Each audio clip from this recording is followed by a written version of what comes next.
কালকে আমার শাশুড়িরে আমি একটা মেসেজ দিছি যে আপনার দেওয়া মাল আপনি ফিরে নিয়ে যান। শাশুড়ি বলল, কেন? আমি বললাম, তার জ্বালায় দিন দিন আমি অতিষ্ঠ হয়ে যাচ্ছি, তাই আপনার প্রোডাক্ট আপনি রিফান্ড করেন। জবাবে শাশুড়ি বলল, প্রথম ডেলিভারি প্রোডাক্ট কেউ গ্রহণ করলে তা আবার আমাদের এখানে ফেরত অগ্রহণযোগ্য। আমি বললাম, এটা নিয়ে নতুন একটা প্রোডাক্ট আমাকে দিন। শাশুড়ি আম্মা বলল, এখন আর নতুন প্রোডাক্ট তৈরি হচ্ছে না, ইঞ্জিন সব অকেজ হয়ে গেছে, পুরান হয়ে গেছে, তাই এখন আর কোনো প্রোডাক্ট দেওয়া যাবে না।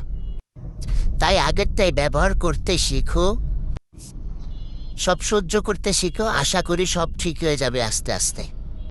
তাই আমি খুব কষ্টের সহিত সেটা আমি সহ্য করতে শিখলাম। আর দিন দিন আমি বউয়ের হাতের মায়ের, ঝাড়ুর মায়ের, পিসার বাড়ি সব খাইতে শিখলাম। কি আর করব, এটাই আমাদের জীবন। তাই আপনাদেরকে বলি যে প্রথম ডেলিভারি নেওয়ার আগে সম্পূর্ণ চেক করে নেবেন, পূর্বতে যা আছে সব যাচাই করে নেবেন। আমি চাই আপনারা আমার মতো আর প্রতারিত হবেন না।